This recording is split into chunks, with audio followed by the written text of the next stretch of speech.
organizations. I've always had a lot of respect for AIESEC. I have lots of friends in AIESEC. And one of the things that impressed me about AIESEC is your ability to give, strong, promising students, a global experience and a global view of things. And most of the friends I have who went into AIESEC ended up actually getting global careers, actually. In fact, one of the presidents that I work with in AIESEC, she's now based in Columbus, Ohio, and very near Cincinnati, which is the headquarters of P&G. So we remain good friends. I've seen some of the very best leaders come out of AIESEC. Yeah, thank you. I'm glad that our leaders are really becoming globally competitive, which is the theme of this forum. Yes, globally competitive. I thought that's a really, really smart choice in terms of the theme, because as the world gets smaller, everything becomes more global, and for students who want to have a very promising career, being globally competitive is very critical. What do you think about the Chinese youth today?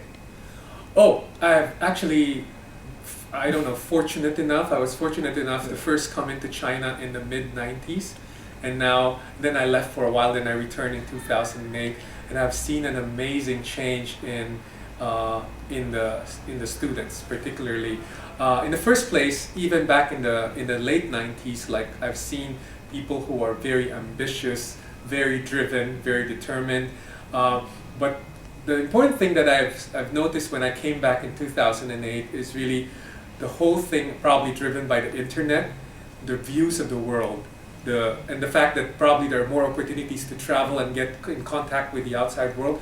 I felt like they are miles ahead from the students I saw in the late 90s in terms of this connectedness with the rest of the world. They're very much aware of what's going on in the world, and that's very important. You no longer live in a closeted world. You don't live in seclusion. You're very much in sync with the rest of the world, and that's an important development that I see. And China being one of the largest internet population, I've seen one of the most digitally savvy group of people ever. And this whole revolution actually, or transformation, happened especially in the last 4 years, with platforms like Weibo, platforms like WeChat. In fact, that's how your organizers got to me. It's through a Weibo private message. Oh, really? That really Matthew cool. left with me, and I said, okay, so let's see how we can help, because I do believe in the cause you're doing. I do believe in your mission of trying to give your students more global exposure. Advice that you will give to the students? I think for me, regardless of whether you go into a non-profit or profit, at the end of the day, it starts with really doing an inventory, a self-inventory of what your strengths are and what your interests are. I always tell my people, we're going to be working for a majority of our lifetime, right? And you have to better do something that you like doing. Because somebody there was a guy who told me, and I always remember that, work ceases to be work if you love what you do. And so whether it's NGO or whether it's a business enterprise, as long as it's something that you feel is fit with your interests, your passion, plus importantly your values and principles. Okay, and you'll be surprised right now also, with the way things are today, more and more companies, including companies like P&G, we've actually created a platform where students can actually at the same time be able to become business people, but at the same time, do so in a way that actually gives back to the society. Like in our company, there's a lot of opportunities for our people to actually get involved in social responsibility, because we believe as a company, we want to be a force for growth and a force for good. So a force for growth and a force for good actually comes from, of course, doing what you promise, delivering what you promise to consumers. But then, on top of that, it also means doing and growing your business in a way that's responsible. So either to the environment, you don't leave environmental footprints that one day will cost the quality of the life of our future generations, and you do it in a way also that will allow you to actually use your influence to get more people to help achieve a common good. And in our case, for instance, like we highly believe in the power of education to lift people out of poverty and get them to a better future. That's why, for instance, like in the company, our Project Hope program, which has been going on for nearly 20 years, we don't just build schools and leave them.